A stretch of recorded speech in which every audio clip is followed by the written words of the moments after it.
Pasti aslinya ngerti deh, cuman bingung ngejelasinnya ya. Bukunya sangat efisien kalau dibaca. Ini yaknya kecil, terus warnanya juga oke, dia efisien, untuk kita pelajari. Terus kalau efektif itu masa buku ini sangat efektif juga karena enggak ya.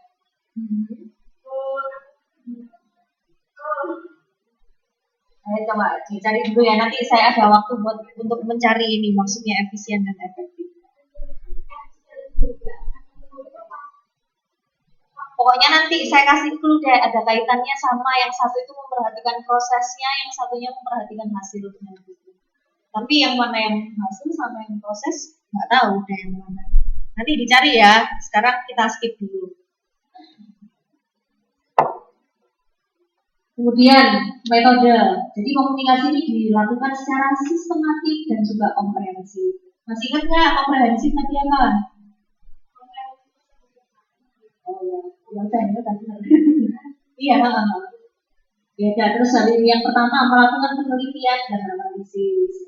Jadi kalau memang skalanya besar, biasanya kita pasti melakukan, ini penilaian sih maaf. Ya, jadi harus melakukan analisis dan juga penilaian dari yang sebelum-sebelumnya. Biasanya seperti itu. Terus habis itu melakukan penilaian terhadap nilai-nilai, minat, kebutuhan dan aspirasi pemimpin dan pengelola dan juga pelaksananya. Jadi harus memperhatikan ini juga, nilai-nilai di masyarakat itu seperti apa. Kalau misalnya di mana ya, di Aceh itu kan kita semua harus pakai jilbab kan untuk yang muslim. Pokoknya harus mendukung Allah gitu. Nah kalau misalnya mau ngadain acara ajak-ajak di sana ya jelas boleh nggak sih? Ya enggak lah, namanya itu harus dilihat dulu nilai-nilainya seperti apa. Tapi itu nilai-nilai di masyarakat, nilai-nilai di dalam perusahaan itu sendiri kayak gimana, biasanya mereka punya. Nah itu harus dilihat juga, minat, kebutuhan, dan aspirasi itu pasti. Kemudian yang ketiga, menggambarkan peranan informasi yang diharapkan. Selain kita merencanakan, juga kalau bisa tuh dibayangkan. Tapi misalnya 5 tahun ke depan atau 10 tahun ke depan, rencana saya kalau dilaksanakan akan jadi gimana ya? Ya misalnya bikin tablik akbar gitu, nanti pengenku itu kayak gimana gitu. Itu harus kalau bisa itu sejelas-jelasnya.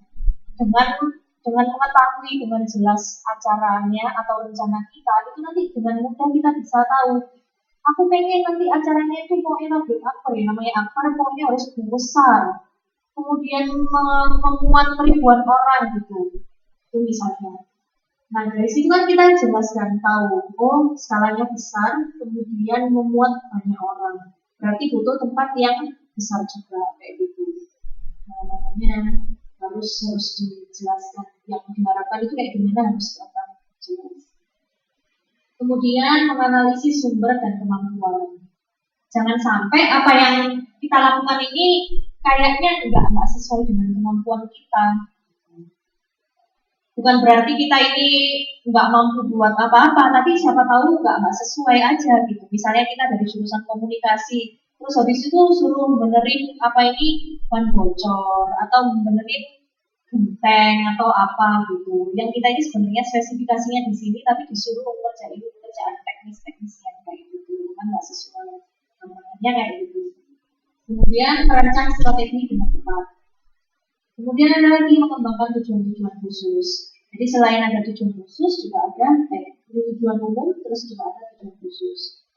Terus juga metode yang lainnya, menerjemahkan perencanaan luas menjadi rinci, mengembangkan perencanaan yang lebih rinci, menciptakan sistem komunikasi dan arus komunikasi, dan yang terakhir mendesain sistem informasi balikan dan monitoring. Yang dimaksud dengan sistem informasi balikan ini maksudnya seperti feed forward gitu. Jadi kita mengharapkan seperti apa dari apa ini, dari audiens kita gitu. Terus kita juga harus memonitor apa ini proses berjalannya perencanaan itu tadi. Nah, kemudian ada model perencanaan komunikasi atau informasi. model atau caranya ini apa sih sebenarnya? Ternyata model perencanaan komunikasi dan informasi ini adalah cara untuk menstrukturisasi, memanipulasi, dan mengkomunikasikan rencana-rencana informasi. Bisa dilihat di 2.12.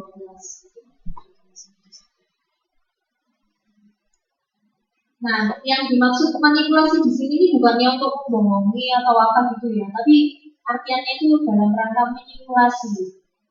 Simulasi itu apa? Jadi belum di hari H, tapi kita itu mencoba untuk mempraktekannya dulu, kira-kira kayak gimana.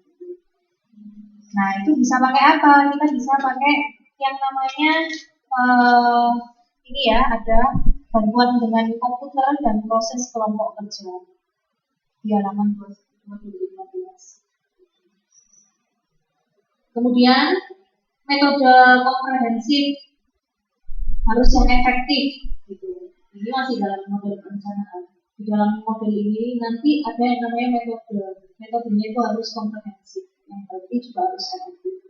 Yang berdasarkan premis-premis di bawah ini. Yang pertama, tujuan-tujuan organisasi. Kemudian nilai-nilai yang menjadi panutan pemimpin. Terus penilaian terhadap lingkungan.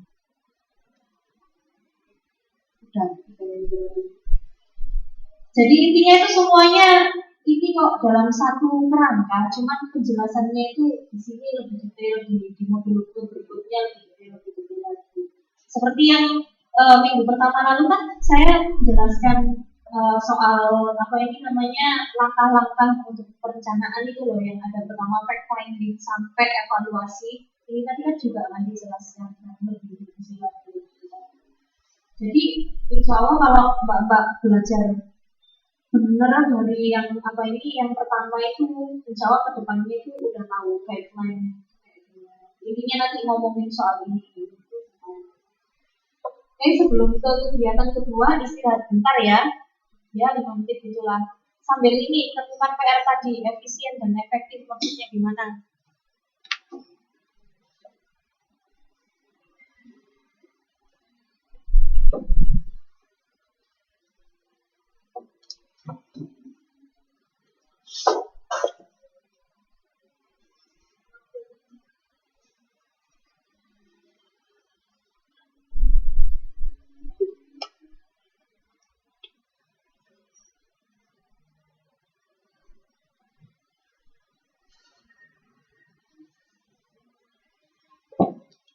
Berarti kurva audience memorinya bener ya. Kalau yang pertama kan lagi semangat-semangatnya. Tadi yang jawab, semua yang jawab. Begitu tengah-tengah, diem semua ini kayaknya.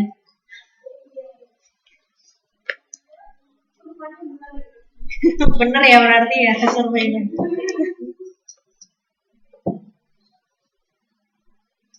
Nyantai dulu aja. Ada yang kok cemilan ya dimakan sambil nyari itu tadi.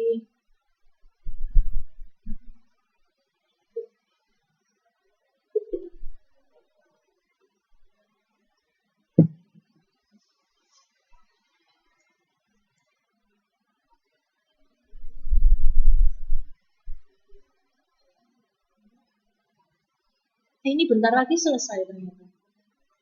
2.30.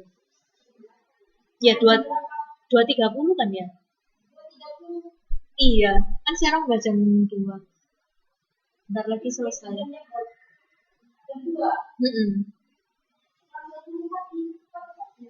Iya.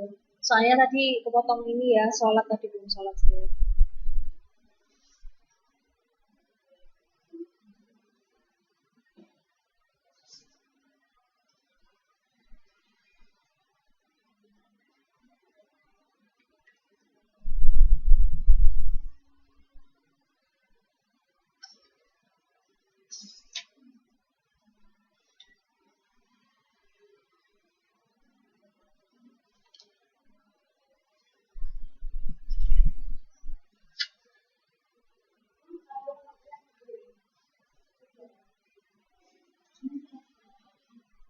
Udah ketemu belum efisien dan efektif?